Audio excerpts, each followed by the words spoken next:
All right, everyone. Welcome to the after show for the Lindores Abbey Rapid Challenge. We had the last day, the tiebreaker day of quarterfinals action, so we now know who the semifinalists are going to be. The first matchup was already set. Let me actually show you that right now. First matchup was already set between Magnus Carlsen and Hikaru Nakamura, a rematch of the final from the Invitational, so we will see what happens with that one. By the way, the action is going to start tomorrow, same time as usual, 10 a.m. New York time, 4 p.m.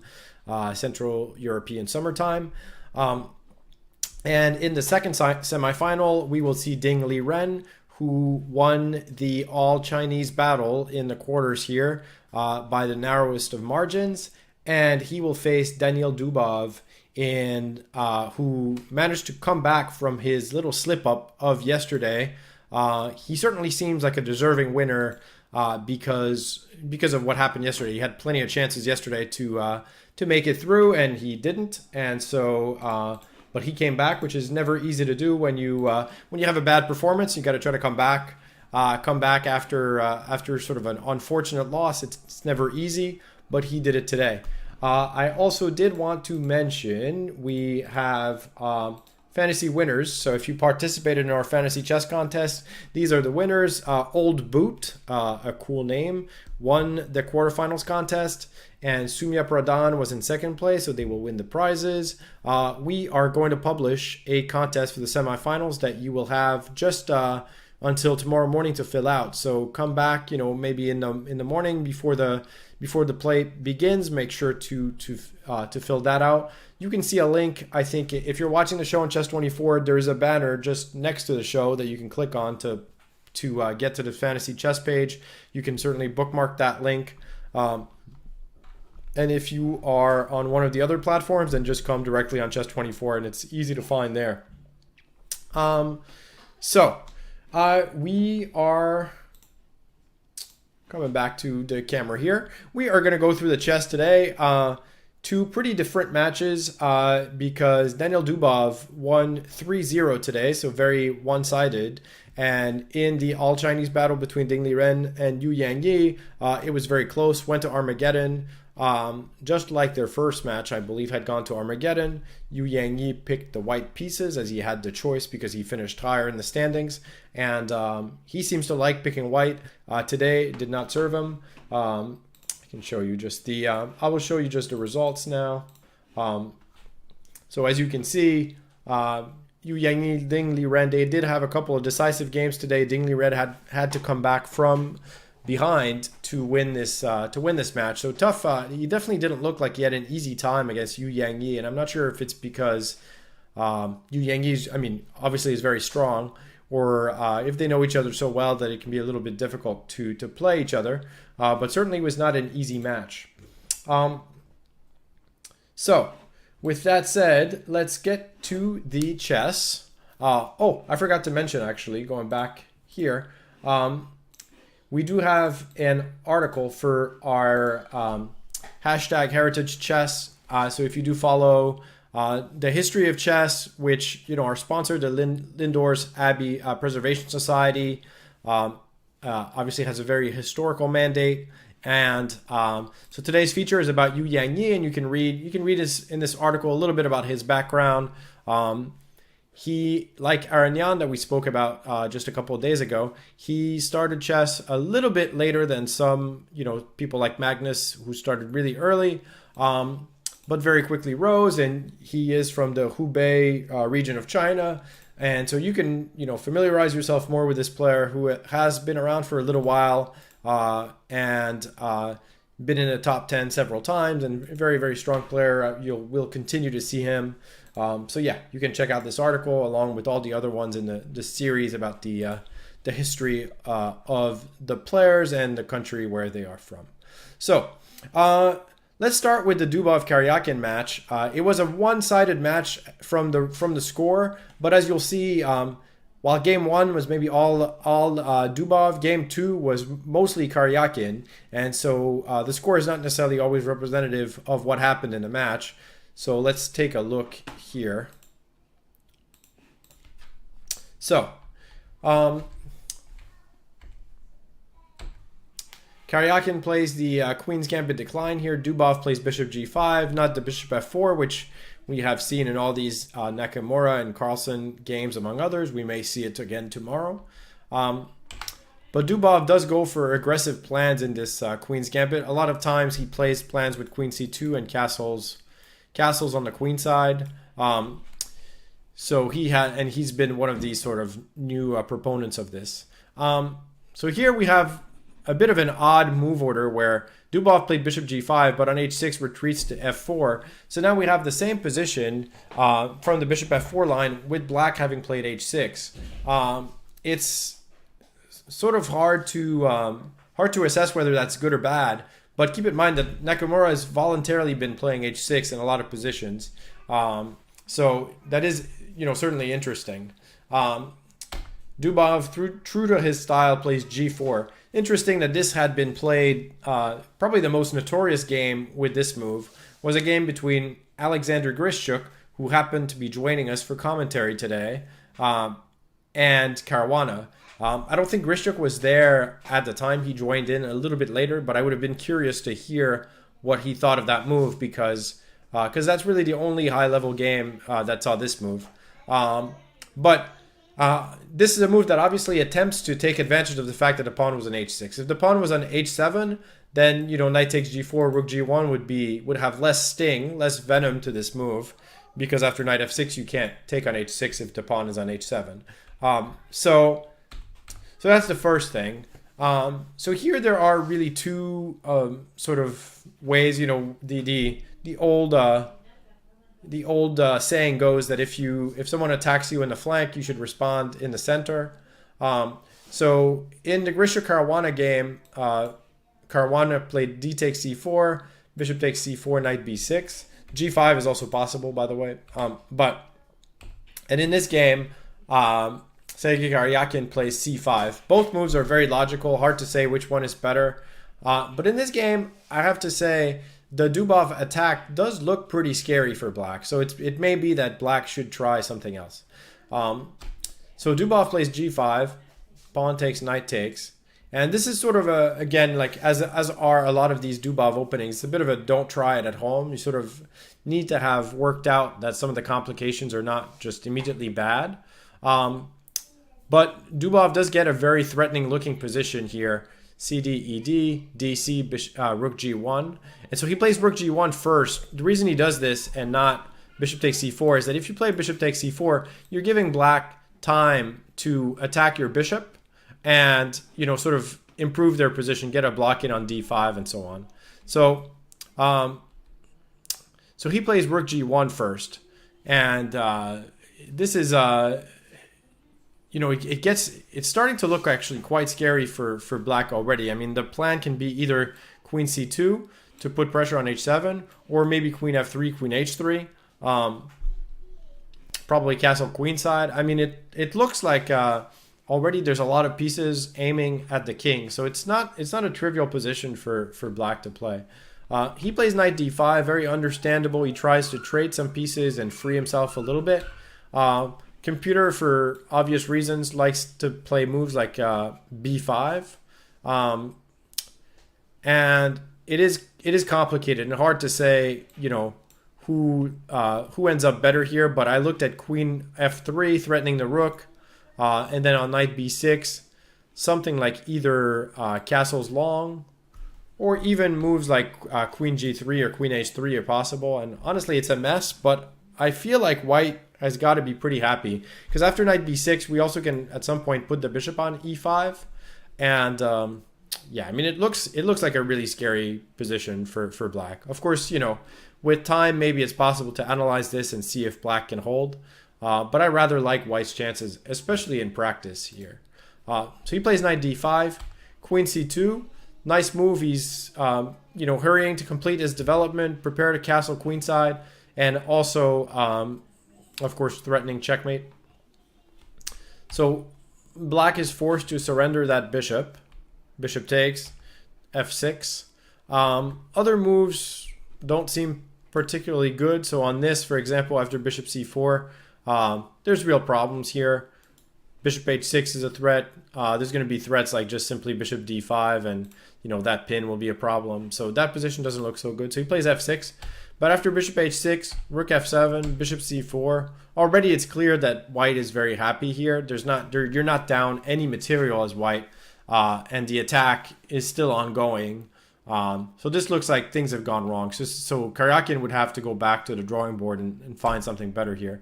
We'll go through the rest of the game a little bit quicker, but here it was an interesting moment. Dubov plays bishop g5, which is a very nice move. Not the only move. Queen d2 is a move that computers like also. But bishop g5 I really like because it forces black to take some pawns, and after that the attack just looks irresistible. So queen f2, queen to d2. Now he's threatening rook f1. Bishop d7, plays rook f1. Black didn't really have a good way to improve their position. So queen h2, rook h1, queen d6. And now he plays rook h3. And so this starts a very nice plan to double the rooks on the h file and give checkmate. It's very crude, but it's very hard to stop. Karyakin plays knight takes c3. And now Dubov plays rook h1. And this is a fascinating position, actually. So one of the things is that, so b takes c3 is certainly playable. It doesn't lose or anything. Bishop c6 to stop the rook from coming to h1. And this would still have been an interesting way for white to play. For example, they can try rook f2 to try to do this another way. And, the white chances still seem to be pretty good.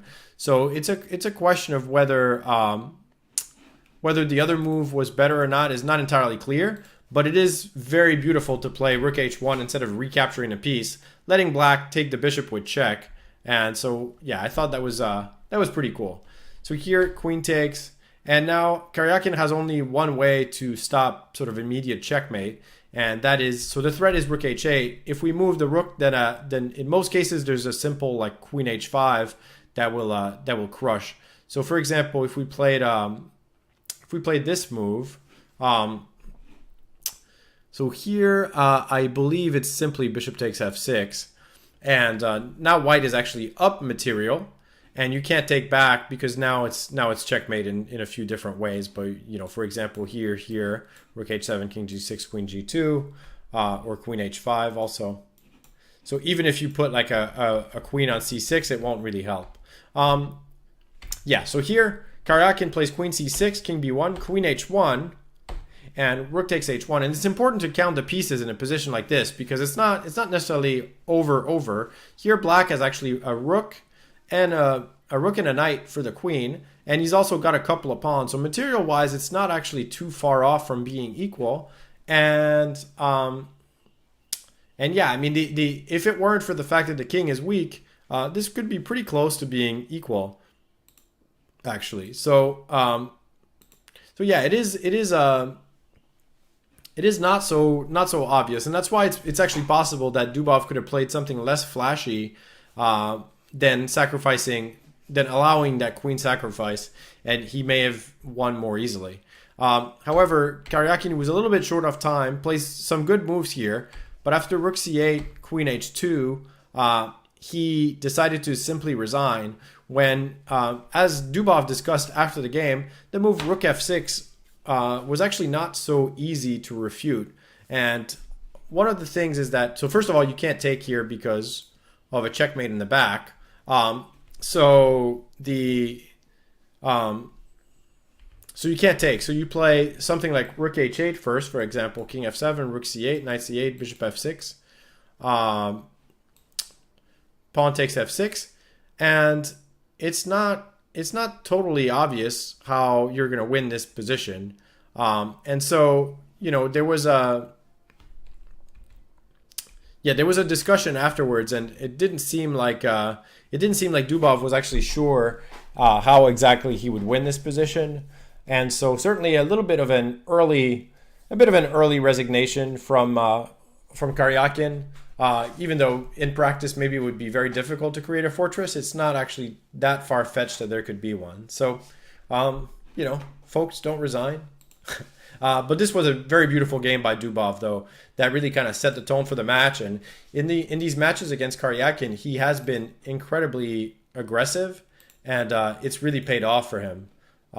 So very, very impressive game. I'm actually having a bit of a problem with my program here, so I'm just going to restart it and see if that helps. It was sort of crashing on me. All right, I'm back, and hopefully now it will work a little bit better.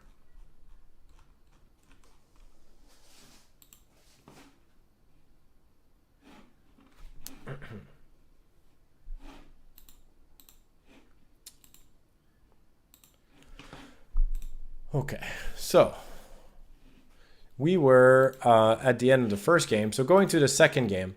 So the second game was the game where Karyakin figured out that it wasn't his day.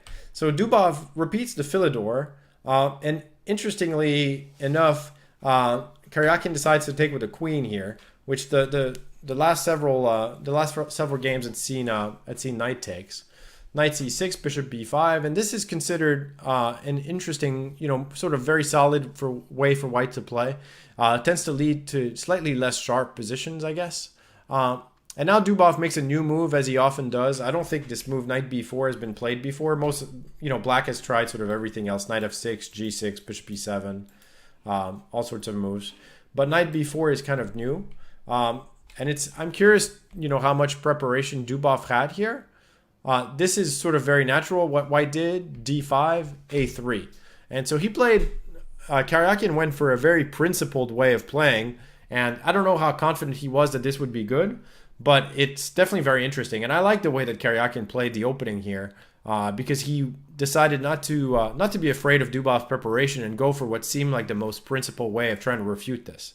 So after pawn takes pawn, pawn takes knight, castles, pawn takes g2, kind of, if you say A, you got to say B sort of reasoning here, I think.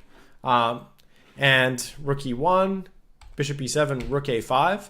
So rook a5 is a very nice move. The idea of it is that it prevents knight f6 because of rook e5 with rook takes e7. And, if we count the pawns, by the way, black is temporarily at least up 2 pawns.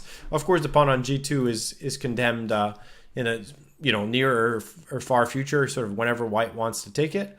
But white is very well developed, and they have clearly pressure against the king. In fact, it doesn't seem like black's going to be able to castle. So the computers give it as slightly better for white. So who knows? It seems like white definitely has play. And practically speaking, this was a very smart choice, I think, by Karyakin. Knight d2, nice move actually. It's tempting to go to c3, but Karyakin, I think, correctly figures out that the knight coming via c4 and possibly e5 actually is much more threatening for black. So knight f6, knight c4. Knight e5 is probably a threat here because on queen e6 that defends the f7, we have this knight check followed by rook takes queen. So bishop d6 stops knight e5, or at least makes it less strong. Bishop g5, very natural. Rook e8. So Dubov is obviously trying to trade pieces so that he can breathe a little bit, with his king not having been able to castle. And there's a sequence here which was not forced but leads to a very interesting position. And this may be the moment where Dubov made a mistake, because it looks like he may have had a chance to hold by playing a forceful tactical variation. And he talked about it in the post-game interview. Queen g4 is probably the most precise. You can also try queening first. But the idea is that you're threatening to queen, and if white stops it, which of course they will, either with king g1, we're attacking the bishop. So if queen g3, then we take the knight. And the position just gets to be quite messy. But with analysis, it looks like maybe this position can actually be held for black. And so I'll let you look deeper if you like. But that might have been his best chance, because in the game after h6, the bishop goes back to d2. And the bishop to d2 was actually a very nice little retreat. Keeps this diagonal, not diagonal, but this rank open for the queen if needed. And the bishop does come very nicely to c3 in just a couple moves. So Dubov plays queen b5, rook a8, king g8, queen d3. We'll go through the portion here a little bit quicker. It wasn't always necessarily super clear, but it seems like the fact that these pieces are not really in play has been more important than the number of pawns. And already white is threatening to win one, win another one. If they win both of these, then white is suddenly up a pawn, plus has by far the better position. So basically things have gone very wrong for Dubov. And so yeah, there's a comment in the chat that Dubov was really dominant in this match. I agree, although in this game, Karyakin was really within a hair of winning. And so if the match had been tied 1-1, it would have been a whole totally different match. So after d5, queen e6, king h7, rook b7. Although to be fair to Dubov, he had plenty of chances to win yesterday, and that's what he said sort of in the post-game interview, was that, you know, he was like, give me a break. I got so unlucky yesterday. I got a little bit lucky in this one game today, and that is fair. So here, things are going very badly for black still. Now the pawn count is in favor of white. After queen takes f6, white is up one pawn, and obviously rook takes g7 is a big threat.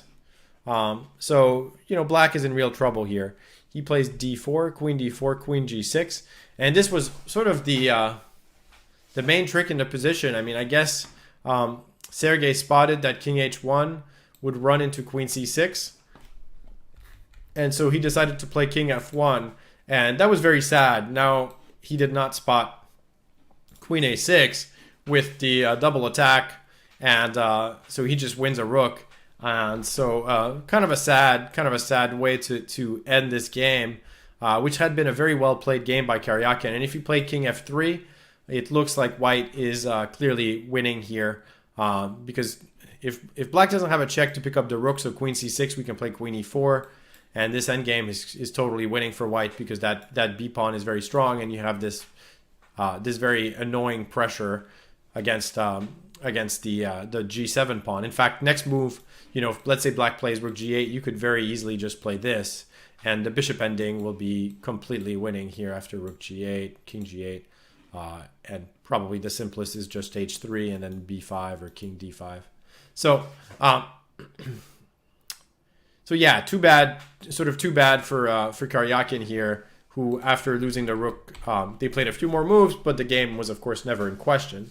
This took Daniil to a 2-0 lead, meaning he only needs to draw the last game. So Karyakin goes for his go-to winning attempt here, bishop f5. I think it's the third time that he's played this. I would say that, you know, this is the kind of thing where, as a surprise weapon, it works well, but once your opponent has had time to decide exactly what to do, I'm not sure that it's actually that great of a winning attempt, because I don't think the position he gets in this game is actually particularly good winning attempt for black. I think white is just too solid in this position, and so we'll see what happens here. But Dubov, who clearly had looked at this a little bit, plays a nice way here, puts the king on the queen side, which is actually fairly safe there, and just starts playing for f4. And even though optically speaking, that trade of the dark squared bishops seems to favor black, in reality, these positions, this is very well known, and of course Karyakin knows this much better than I know it. But these positions, white has so much space, and he can play f4 sort of at will here, and black doesn't have good control. They're not able to get like control of the e5 square, so it ends up being a position that's just slightly worse for black, if not more. And so yeah, I don't particularly love, you know, this opening choice. As a surprise weapon, I get it, but as a you know, sort of regular, I'm going to play it 3 times in a row, I don't know. You know, of course he's had to try to win a few times in a row, but yeah, here I don't like the position that he gets. White is quite a bit ahead in development, right? And so here he plays queen e7, and white has time to even play knight g1 with knight f3. Karyakin goes for b5. It seems like you don't really have time here to play bishop c8, because FE is coming fast. And now on queen e5, knight f3, we don't have control of the e5 square. So I think this is very bad. I don't think we can take here because of rook g1, which looks like it would trap the queen. And so queen e7, and now we can play e5, and this already is going to be, I think, a very poor position for black. So he tries to play b5, but after fe de, again, you don't want to play queen e5, knight f3. You only want to do this if you get control of the e5 square. So now he's forced to play de, and Dubov goes for the most aggressive, but it does look very good here. d6, queen e6, and he takes his pawn. And the rest of the game really, is not. This wasn't Karyakin's best showing here, and so we'll just go through it quickly. Dubov won the exchange here, and Karyakin got a little bit of play, but never quite enough. And I'll just show you how the game ends. It ends with a little tactic here. Queen e7, which attacks the a3 rook and the f7 pawn. Of course, we could have looked at it in a little bit more detail, but because of the score, it was 2-0, and that white, only needed to really draw to win. Wasn't the most exciting. So, but what a match for Dubov, who comes back, which is not easy. Come back after a terrible loss yesterday, comes back and wins. And we'll see how he does. He did say in the interview, and this was kind of funny, and you can see some of the quotes, by the way. Follow us on Twitter, chess24com, chess24com. He speaks about how poorly he's done against Chinese players, and I don't know if that's a question of style or something else. And it's not, we've talked about this on the stream with Jan Gustafsson, Peter Zvidler, Peter Leko. It's not so easy to say that there's a Chinese style, kind of like there used to be the Soviet school of chess or something like that. Is there a Chinese one? Not so easy. So it might just be a coincidence that he has done not so well. But so we're moving to the battle between Yu Yangyi and Ding Liren, and they had this Nimzo set up a few times today, twice. Ding Liren on the black side of it, and in the first game, I think Ding Liren maybe did not play the best move order. This is b6 move. Doesn't seem to work out that great for him in this game.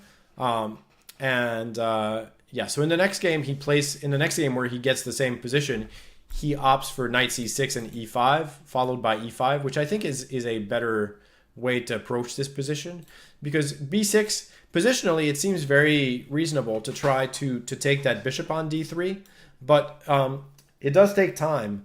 And while that happens, white is able to very, very solidly get the e4, f3, bishop e3 position. And positionally, that one is actually fairly risky for black. It's not easy to get counterplay there. We'll see basically what happens in this game, really. And there's a few Nimzo variations where this is a topic. Like there's a variation of the same-ish are like this. This happens in several, variations with first f3. This happens. So you may see this kind of structure again. But yeah, this position, I'm not a huge fan of the black position here. And Yu Yangyi plays very clinically here, and it was a suffering position for black. He did manage to get his knight on d6 and some kind of a blockade here, which maybe was not so bad. But I think here after knight g3, he starts to go wrong. It seems like he had to maybe try to control the f5 square. I mean, g6, the computer likes g6, but even king h7, let's say, you want to worry about this h pawn, and then g6. And at least you don't let a knight jump on f5 at any moment. And maybe this position is holdable. It's still a little bit tricky. There's things that white's going to be able to try to do to make progress here on the king side, whether it's through preparing f4. The knight can come to, for example, b3 to put pressure on this guy, and then try to create something. I'm not in love with black's position, but maybe it's playable. But in the game, things go really, really quite poorly for Ding Liren here. After knight f5, this position is already very difficult. If he takes on f5, ef, at some point white will play g4, and it's going to be torture. It's going to be real torture to try to defend that king side up. So he plays queen f8, g4.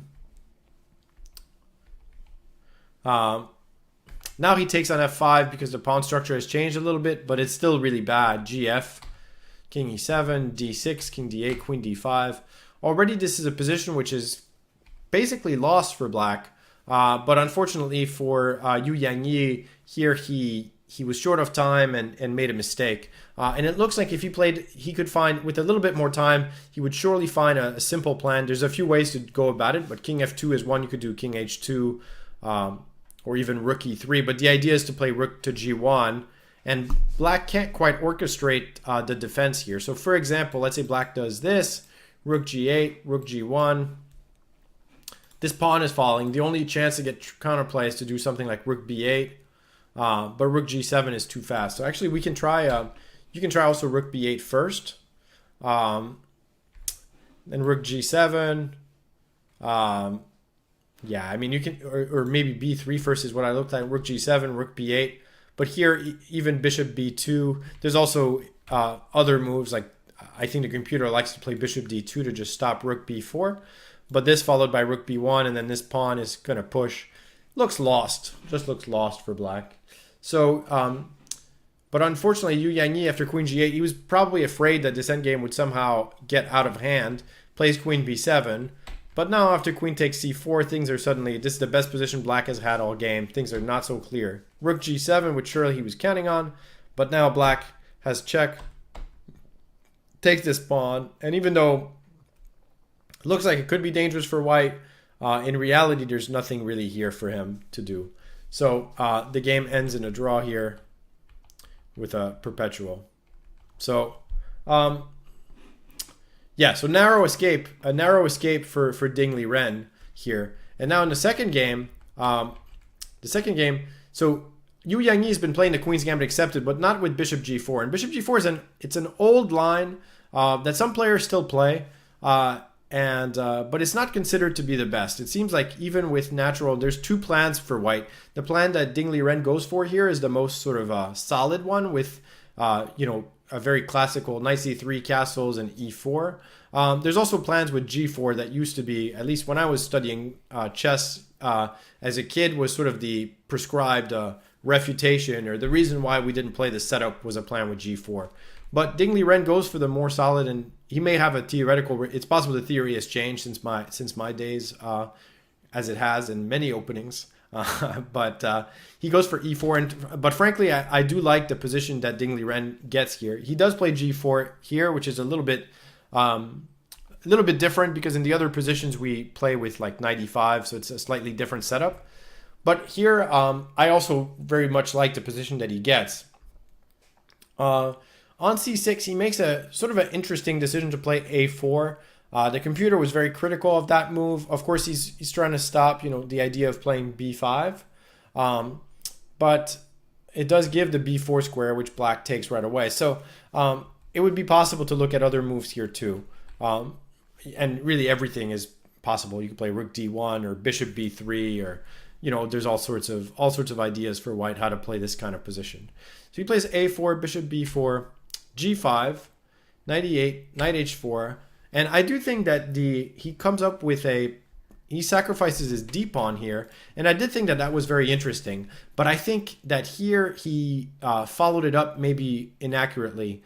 He played a5 with rook a4, which made some sense, but I think if he played more directly, bishop e3, for example, just queen d6, knight takes g6, pawn takes g6, rook to d1, queen e7, h4. So sort of the most primitive way to play.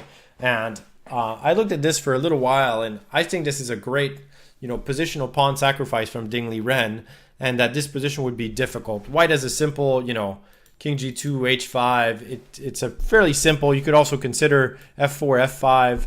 I don't like this position for black. I think black is struggling despite being up a pawn. But Ding Liren plays a5, and this is one of those games where things look good, and suddenly he lost control. This was still he still has compensation for the pawn here. And yeah, starting here, possibly with bishop e3, and I'm not even sure what to recommend. It's such a complicated position. I know there's lots of possibilities, but one of the problems is that after bishop e3, knight d6, he takes, but then after knight takes g6, the knight is suddenly in a good position. That's why I thought maybe he could have taken it when there was no knight on e7. The knight came on e7 a few moves ago, forcing black to take with the h-pawn, because that makes it easier to sort of continue our attack. And here black has this kind of nasty, annoying idea of playing e5 at various points. So yeah, now again, I think Ding Liren did something wrong here, knight a2, and I think that might have just been a miscalculation, because bishop c5 is a pretty annoying response. Simple tactic on bishop takes c5, he's got knight takes f4, takes the queen, and suddenly, you know, black's position is on the verge of improving a lot, right? So,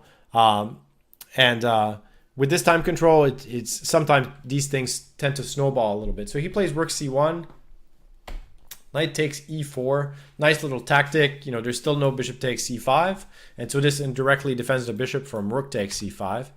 And king f3 is a lemon of a move. He missed the next move that black plays, after which is just busted. But he still had some chances here. I think the right move was maybe, what was it? When I reloaded the program, I lost my variation. So now I'm only going off of memory, which is always a little bit less. I remember less than I would like, put it that way. But I remember there was a move here, and you know, if you have a computer at home, you can certainly figure it out. But king f3 was a lemon because e5, really strong move, opening up this diagonal, and now the white king is looking really silly on f3. Arguably, you could say, you know, a move like king f3 is so unlikely to be good. But, you know, of course, easier to say that than to actually play good chess. And now the rest of the game is sort of a disaster for white. He's not up any material here. In fact, he's down a couple of pawns with the king wide open, pieces still attacked, and so the rest is just trivial. Actually, this was a nice little finishing combination here with knight d3. So white is losing a lot of material. So this takes us to the next game. The next game is again, so this was a must-win for Ding Liren here. Well, actually, it wasn't. No, he still would have had the last game, so not a must-win. He's just losing 1.5 to half. And so they repeat this position, and now instead of b6, which he played in the last game, he plays knight c6, castles e5. I do like this setup a lot better for black. It immediately tries to undermine the white center, right? Because this idea of playing e4, f3, and getting that sort of grip on the center is very strong. So by playing e5 like this, it's much harder for white to ever get this. Knight g3. This position has been played a lot. There's different moves. There's ideas with queen c2 followed by f4. There's a few different ways for white to try to play this. Knight g3 is kind of unusual. Bishop e6 is the most logical and natural development move. And white plays knight h5. And frankly, I don't love the way white plays this. It seems like maybe he was, you know, trying to keep the position safe, but in doing so, he ended up slightly worse. Ding Liren, you know, he's a very logical player. It's actually great to watch him play. He seems to he just makes good moves, you know, and his moves tend to be understandable. So he's a little bit like, to me, it reminds me a little bit of Karpov, where his play makes a lot of sense, which doesn't mean it's easy to emulate. It's actually really hard to emulate, but he does play very well. Rook b1, rook a d8, very logical. He's pinning the pawn on d4 and threatening it. By the way, in a lot of cases, you know, white is kind of happy to sacrifice this pawn. You know, there's as early as when he first played e5, knight g3. Yeah, so already here, for example, you could try to take this pawn. I meant to mention this actually, because it is hanging. But here after bishop b2, the compensation is very significant, right? We're threatening this. If the knight moves, then this one happens. And if you play rook d8, then this, fails to a very typical tactic with bishop takes h7 check. So yeah, so this pawn, white is often happy to sacrifice it, but eventually Ding Liren takes it. So here after rook e8, he's finally sort of ready to take it here. And white is actually not in a great position to defend it. So already the position has gone a little bit wrong for white. And so Ding Liren takes it, and here he manages to do so with more or less impunity. White kind of collapsed here. So this was definitely Yu Yangyi's worst game, because he didn't really have much of a chance with the white pieces.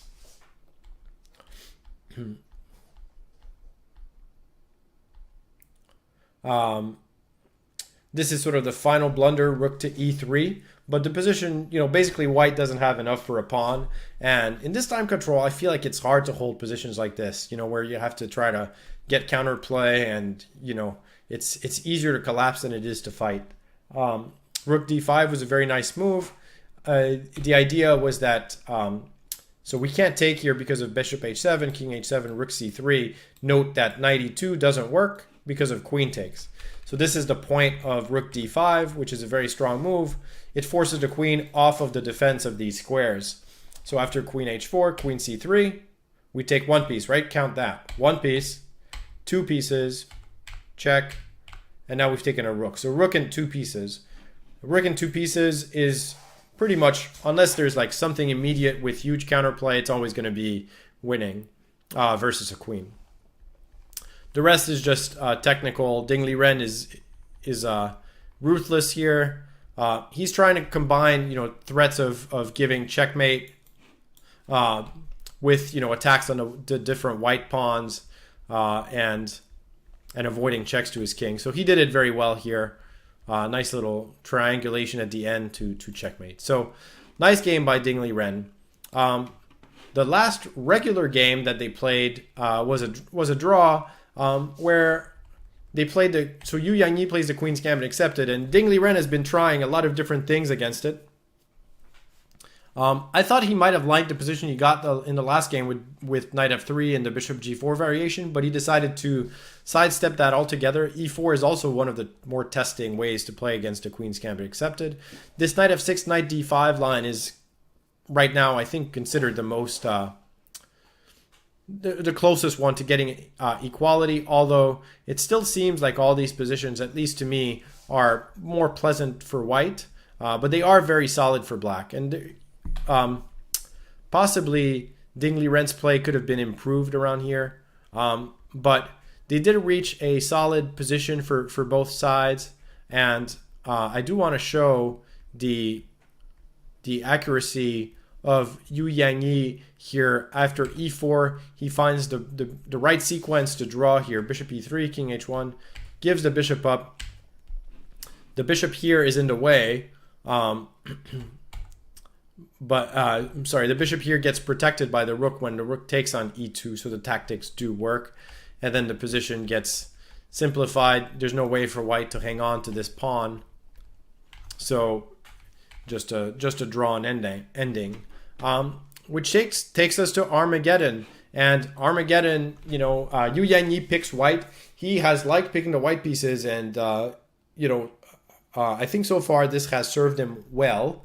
I would also probably pick white because I think the minute advantage with no increment is big, and I don't feel like there are that many draws in blitz to begin with, so I would be happy playing white and trying to win. Especially because with no increment, you really can keep trying forever. So he plays what they call some people call the Jobava London. Lawrence Trent, our beloved Lawrence Trent, loves this variation. So they get this position, which Ding Liren, as is customary, plays a very, very solid line. I did wonder if at some point maybe he could have traded bishops instead of letting this happen. Because here I feel like white does get a slight advantage.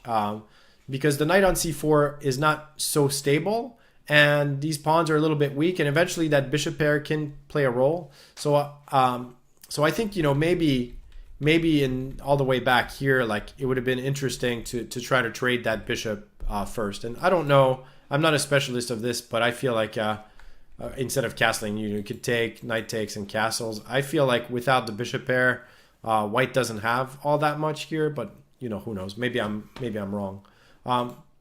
But in the game, as I said, I think white gets a better position. And yeah, so here, this is the key moment. Knight f5, big blunder by Dingley Ren. Knight takes e6. Clearly, this was not the intent. He gets a little bit lucky that after queen b6, the knight comes back and he's getting his pawn back.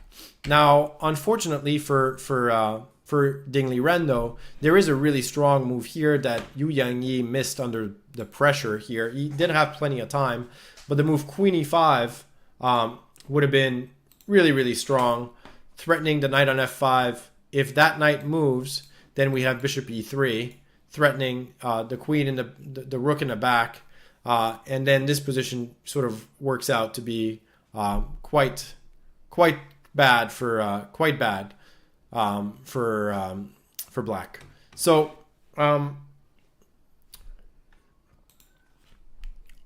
yeah, so here he played b4 instead, and he still had some interesting chances here. He goes for a position where he has queen versus two rooks, but he's got a passed c-pawn, which is very strong. And yeah, so he still very much had chances here. Black can't take on c5 because of queen d3. So he played rook b4, and he came very close, but not quite. I think the move queen c6 was a mistake. Apparently, bishop f4 with the idea of eventually playing c6, c7 was better. Hard to fault him for going for this, but now Dingley Ren, just in time, is able to simplify. And once these pawns go, he is able to play rook c8. And amazingly, this is enough to hold, most likely. I mean, I think white could try maybe a little bit better than he did in this game. He was actually running short of time. But this is very close to being a fortress for black. It's going to be hard to win against the rook and knight here. The knight is actually a very good defensive piece, and Dingley Ren does a good job, brings it back to f8, where it's out of the way of, it's not going to get attacked, and now he's solid. And so he managed to hold actually this position very well. G6 was a good move, and now he's got a full fortress where he can just play his rook to d8, f8, just go back and forth, and there's really nothing white can ever do here. And so yeah, he just made a lot of moves, and the game ended in a draw. So with that, Dingley Ren survives what was almost a miraculous. Yang Yi certainly going out with a solid performance. He should be pretty happy about how he played, I think, in this event. He had a strong showing in the preliminary, so just came a tiny bit short versus his countryman Dingley Ren today. So with that, we are off to the semifinals at the Lindores Abbey Rapid Challenge. And so we will have Hikaru versus Magnus. Very hotly expected match. Some people might have liked to see this in the finals, but as it turns out, it's going to happen in the semis. And so that's starting tomorrow at the same time as the Dingley Ren Dubov match. So they are being played on the same day. Starting tomorrow, they're going to play for 2 or 3 days, depending on whether a third match is necessary. Should be a lot of fun. And who are my favorites? Well, I think Magnus is going to pull through. He just seems to do well against Hikaru, even though in terms of quality of play, Hikaru has played phenomenally well in this tournament so far. And so from the level of play that Hikaru has shown, he's certainly capable of a match win. But it seems like Magnus finds ways to pull through when he needs to. So I'm still picking Magnus there. And then in Dingley Ren against Daniel Dubov, I think that's going to be a tough one.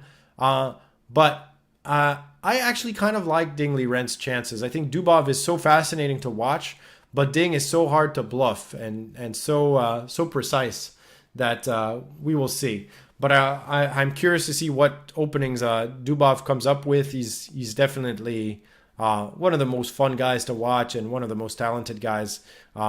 I just think that sometimes he's so talented that he goes for too much artistry instead of going for the right moves, and so that sometimes is where he ends up getting punished. But so those are my picks. We're gonna have a fantasy contest, so you can make your own picks when they come out. And on that note, I'm going to wish everyone a pleasant evening wherever you may be, and I'll see you all tomorrow for more exciting chess action in the Lindores Abbey Rapid Challenge. Thanks very much, and I'll see you all tomorrow.